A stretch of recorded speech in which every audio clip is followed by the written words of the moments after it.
Mais finalement, on va encore parler de santé, mais cette fois-ci de santé des plantes, pas de santé humaine. Et avant de commencer, je voulais remercier les organisateurs de cette manifestation de l'Académie en région pour m'avoir donné l'opportunité de présenter nos travaux sur le parasitisme et coévolution entre plantes et nématodes. Que sont les nématodes? Les nématodes, ce sont des vers souvent microscopiques qui sont soit libres, comme le nématode Caenorhabditis elegans, qui est un modèle de développement en biologie, ou parasites. Et dans ces cas, ça peut être des parasites de l'homme, parasites animaux, ou des insectes ou des plantes. On va voir que ces nématodes vont avoir un impact sur la vie de l'homme au quotidien, en particulier sur la santé humaine et les zoonoses des cheptels animaux, en particulier à l'origine d'onchocercose, d'éléphantiasis, de trichinose, mais également au niveau des récoltes et de l'environnement, où ils sont à l'origine d'utilisation massive de pesticides. Et parmi les molécules les plus dangereuses pour l'environnement et pour la santé humaine, on va trouver les nématicides. Et ces nématodes sont à l'origine de pertes importantes des cultures, de l'ordre de plus de 100 milliards d'euros par an au niveau mondial. À l'inverse des nématodes parasites, des nématodes libres ou des nématodes parasites de plantes, les nématodes parasites d'animaux vont avoir des adaptations communes au parasitisme pour parasiter justement les plantes, avec la présence chez tous les nématodes phytoparasites, donc capables de parasiter les plantes, de ce qu'on appelle un stylet. Un stylet, c'est une espèce d'aiguille creuse qui va lui servir à perforer la paroi cellulaire végétale, à prélever les nutriments et à injecter des sécrétions. Sécrétions qui sont obtenues à partir de glandes œsophagiennes hypertrophiées que l'on voit ici. Par exemple, le nématode Caenorhabditis elegans a aussi ces glandes œsophagiennes, mais dans le cas des nématodes phytoparasites, ces glandes sont hypertrophiées et ces glandes vont justement donc sécréter donc des molécules qu'on voit ici au niveau de la tête du nématode à travers ce stylet.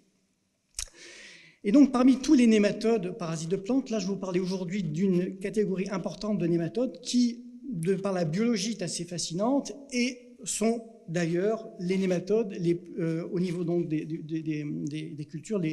les ravageurs numéro 1 donc des cultures, que sont les nématodes à Galles. Ces nématodes à Galles, ce sont des parasites obligatoires des racines qui sont extrêmement polyphages et ubiquits, c'est-à-dire qu'ils sont capables d'attaquer tout un grand nombre de plantes hôtes et on va les trouver à travers donc la planète. Et du fait de la stratégie de parasitisme de ces nématodes, on voit ici un nématode ici vermiforme qui se transforme ici en nématode piriforme, qui va donc induire une reprogrammation cellulaire de cellules qui vont lui servir à se nourrir au cours du développement. Et à cette interaction remarquable correspond un problème agronomique majeur, à savoir la formation de dégâts importants avec, comme vous voyez ici, des racines attaquées et la formation donc de Galles. Voyons un petit peu la biologie de ce nématode. Je vous ai dit que c'est un nématode qui est parasite obligatoire. Ça veut donc dire que la majorité du cycle va être à l'intérieur de la plante. Il va y avoir un seul stade qui va être libre, qui est le stade de deuxième stade larvaire, ici, qui est mobile, qui va donc pénétrer l'apex racinaire, donc, et il va donc migrer de manière donc intercellulaire. On voit ici le nématode migrant entre les cellules. Et à un moment donné, il va se sédentariser pour produire ce site nourricier qui va être constitué de cellules donc nourricières, qu'on voit donc ici, géantes. Vous voyez la taille d'une cellule normale du protoxylème et les cellules qu'ils induisent. Et cette larve de deuxième stade va se sédentariser sur ce tissu-là, se transformer en larve de type troisième stade larvaire, quatrième stade, et femelle. Et donc à la fin du cycle, qui dure environ 1 à 2 mois, la femelle est uniquement remplie d'œufs, desquels vont éclore des larves J2 qui pourront continuer le stade d'infection. Et il faut savoir que dans des conditions environnementales défavorables, il va y avoir la formation de mâles, mais ces mâles ne contribueront pas à la génération de la descendance. Donc, au laboratoire, dans cette espèce-là, les mâles ne servent à rien. Je ne sais pas quel siècle-là. Dans le cas, donc, au laboratoire, on s'intéresse à cette interaction plante-nématode-algale, et on travaille les deux facettes de l'interaction, les nématodes donc d'un côté et la plante de l'autre, et on s'intéresse au processus infectieux. Et pour donc aborder ce processus infectieux, on a bien entendu réalisé donc des efforts en matière de génomique, où on a été à l'origine du séquençage du premier même parasite de plantes, qui est donc cette espèce de nématode algale Méloidogynia, au nom barbare Méloidogynia incognita, peu importe. Et donc au niveau de ce génome, on a trouvé donc des particularités donc importantes et intéressantes. Le fait que cette espèce présentait donc un génome complexe qui était à l'origine d'une extrême plasticité. Et on voit en plus que c'est assez paradoxal parce que, comme je vous l'ai dit, dans le cycle, vous avez vu donc les femelles, les mâles ne contribuent pas à la génération donc suivante, donc ce sont des organismes qui sont parthénogénétiques mitotiques stricts, ce sont donc des clones. Et donc au niveau donc de ce génome, lorsque l'on regarde donc le génome, on voit que ce génome est sous forme de 2 ou 3 pseudo-haplotypes et qu'il y a une divergence très très importante entre ces deux haplotypes de l'ordre de 7%. Si on regarde par exemple la divergence entre allèles d'un même individu chez l'homme, c'est à peu près 0,1%, entre l'homme et le chimpanzé, c'est à peu près 2%, et à l'intérieur d'un individu Méloidogynia incognita, on a plus de 7%, indiquant donc une très très grande divergence entre allèles chez un même individu qui peut être à l'origine de cette capacité d'adaptation aux environnements changeants que ont pu avoir ou rencontrer les nématodes au cours de l'évolution. Le deuxième point, deuxième caractéristique remarquable de ce génome, c'est la présence d'un arsenal enzymatique particulièrement adapté au parasitisme des plantes, emprunté aux bactéries. On voit sur ce schéma un arbre schématiquement dans l'arbre du vivant, où on a une transmission classique verticale du matériel génétique d'un ancêtre à sa descendance. Et lorsqu'on a analysé le génome de ce nématode, eh bien, on a pu voir que il y avait donc, dans la présence de ce génome de nématode, des gènes qui provenaient d'une espèce sans relation de descendance directe avec les nématodes. Et dans ce cadre-là, on a pu identifier une panoplie de gènes codant pour des enzymes de dégradation des parois des végétaux qui provenaient donc de bactéries, et en particulier des bactéries qui avaient la même niche écologique que les nématodes. Donc la présence de transferts horizontaux, et on a donc creusé un petit peu cet aspect-là, et on a pu voir que chez cette espèce-là, 3% du génome de ces nématodes provenait de transferts horizontaux, montrant l'importance des transferts horizontaux chez les eucaryotes. La troisième et dernière caractéristique de ce génome que je voudrais présenter, c'est la présence de nombreux gènes pionniers dans ce génome, et notamment de gènes pionniers donc sans fonction particulière, sans domaine particulier, dont certains codent pour des effecteurs qui sont sécrétés du parasitisme. On entend par effecteur une molécule qui est sécrétée dans un compartiment, qui est capable de fonctionner dans un autre compartiment. En l'occurrence ici, les effecteurs sont sécrétés par le nématode et vont être capables de fonctionner dans un autre compartiment qui est celui de la cellule végétale. Et donc on s'est intéressé à ces gènes pionniers sécrétés du parasitisme qui jouent un rôle certainement, on a pu montrer qu'ils jouent un rôle dans la migration du nématode en permettant l'assouplissement des parois cellulaires, que vous avez vu lors de la migration intercellulaire du nématode, ou lors de la formation de la cellule nourricière, en particulier lors de la reprogrammation du devenir des cellules et de la suppression des mécanismes de défense, parce que, comme vous l'avez vu, le nématode va vivre en présence de la plante, donc lorsqu'il va être dans la plante, son objectif va être de supprimer autant que possible les défenses de la plante. Donc, pour essayer donc de comprendre le processus infectieux dans l'interaction plante-nématode, on s'est intéressé au dialogue moléculaire entre le nématode et la plante. Et donc, pour ça, on s'est intéressé aux effecteurs du parasitisme et aux cibles végétales. Et pour ça, on a développé donc des approches de génomique comparative, de transcriptomique et de validation fonctionnelle qui nous ont permis d'identifier un catalogue, un répertoire, je dirais, de protéines sécrétées spécifiques des nématodes algales. Et je vous présenterai ici un exemple très rapide de ces protéines donc sécrétées, qui sont en général des protéines de petite taille. Et donc, codé par ici, donc par un gène pionnier, où il y a une présence d'un peptide, d'un signal de sécrétion et la présence de signaux d'adressage au noyau. Et nos études de localisation, par exemple, de cette protéine ont montré que chez le nématode, effectivement, on avait la présence de cette protéine au niveau des glandes œsophagiennes, au niveau des glandes subventrales. Et lors de la localisation in planta, on a pu montrer la présence de la localisation de cette protéine au niveau donc du noyau et au niveau du nucléole, indiquant que cet effecteur, produit donc par les nématodes, était capable de cibler les cellules végétales. Par la suite, on s'est intéressé à savoir quelles étaient les cibles de ces cellules végétales, et donc par des approches, diverses approches, en particulier donc de double hybride, mais peu importe, donc on a pu identifier pour cet effecteur-là plus d'une trentaine de cibles, dont une protéine qui était impliquée dans la maturation et l'épissage des ARN messagers. Protéine que l'on retrouvait assez souvent dans les cribes. On voit donc ici sur cette diapositive que cette protéine, on a un enrichissement de cette protéine-là au niveau de la cellule géante ici de la gale. Et cette protéine donc joue un rôle dans la régulation de l'épissage des ARN messagers. Donc l'épissage des ARN messagers, c'est un processus qui existe bien entendu dans le cadre de la maturation des ARN, où on va avoir des coupures et des ligatures de certaines séquences qui vont être excisées comme des introns pour ne garder que les exons. Mais dans certains cas, les exons seront retenus et donc on va avoir ici différentes formes de transcrits qui va aboutir à différentes formes de protéines et ainsi à une complexification du message à partir de la séquence d'ADN. Et lorsque l'on a ici réalisé des analyses d'expression du génome, donc de transcriptome, de gènes différentiellement donc épicés en comparant soit une plante qui surexprimait donc l'effecteur avec donc le sauvage, en comparant donc cette plante-là, en comparant donc avec le sauvage, ou un mutant, c'est-à-dire de la protéine, donc où il n'y a pas donc la cible, eh bien on a un nombre de gènes en commun donc très très important,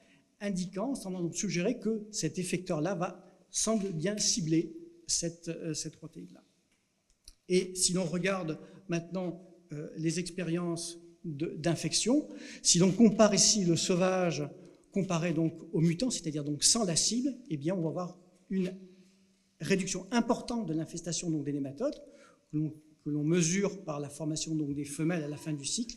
montrant ainsi que cette protéine SM est vraiment une cible importante pour le développement de la maladie et que la régulation de l'épissage est importante pour justement le développement de cette maladie.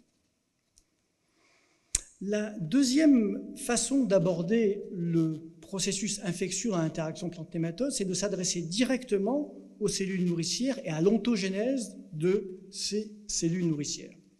Je vous ai dit que le nématode donc, produisait ces cellules nourricières géantes, en général 5 à 7 cellules, qui sont des cellules qui sont hypertrophiées et polynucléées, et qui présentent un cytoplasme très dense et un puits donc métabolique. Et comme je vous l'ai dit, elles sont essentielles pour le développement du nématode. On voit ici que dans cette diapositive, la formation de cette cellule nourricière géante qui résulte de divisions nucléaires synchrones successives, sans division donc cellulaire, et on voit ici une croissance isotropique qui aboutit 3 semaines après infection, à une cellule nourricière géante différenciée. Donc pour analyser les processus moléculaires et cellulaires impliqués dans la formation des cellules géantes et donc des fonctions végétales manipulées par le nématode au cours de l'infection, on a donc développé des approches de piégeage de promoteurs. Piégeage de promoteurs, c'est une approche de mutagénèse aléatoire avec des plasmides. Dans ces cas-là, sans promoteur et un gène rapporteur qui va nous donner donc avec en présence de substrat, donnera une coloration. Et donc, quand on piège un gène dans un tissu et dans une condition particulière, par exemple l'interaction plante-nématode, et dans un tissu particulier, par exemple légal, on peut donc comme ça identifier par la coloration l'expression, l'identification du gène. Donc, soit par piégeage de promoteur ou alors par expression de l'ensemble du génome en comparant des tissus infectés versus tissus non infectés, ou par microdissection au laser de ces tissus-là. Et avec ce type de stratégie, on a pu identifier plusieurs milliers de gènes différentiellement exprimés qui étaient impliqués soit dans la suppression de la défense des plantes, ou soit dans la reprogrammation métabolique.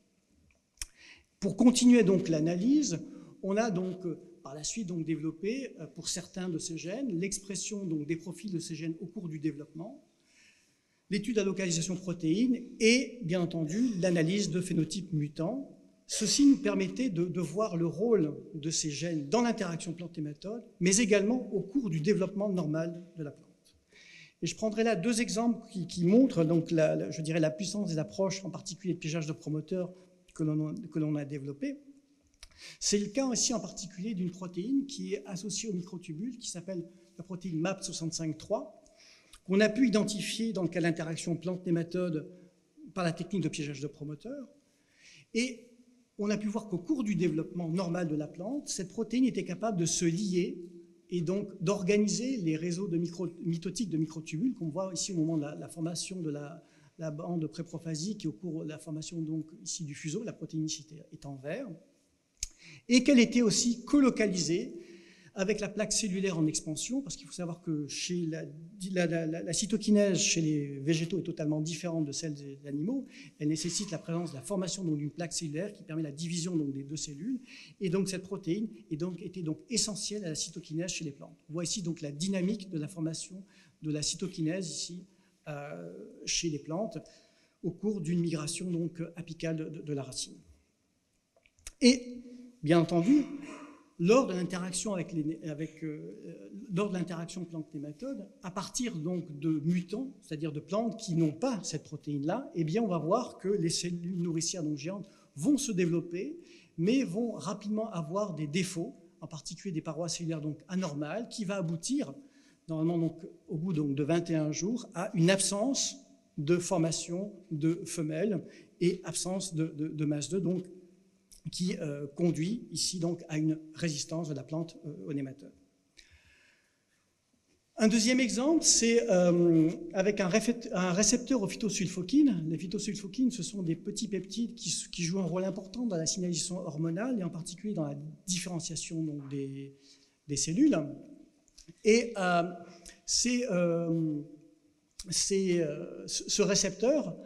donc on a pu montrer le rôle donc, de ces récepteurs, en particulier donc, en utilisant toujours la même stratégie avec donc, des mutants. On va voir, comparé donc, aux sauvages, que dans le cas donc, de l'absence de ce récepteur, eh bien, on va voir que les cellules géantes commencent à se former, mais on n'arrive pas à avoir la taille optimale de cellules géantes, et bien entendu, ça va empêcher le développement du nématode. Donc l'ensemble de ces stratégies sur la caractérisation des gènes de plantes impliqués dans la formation des cellules nourricières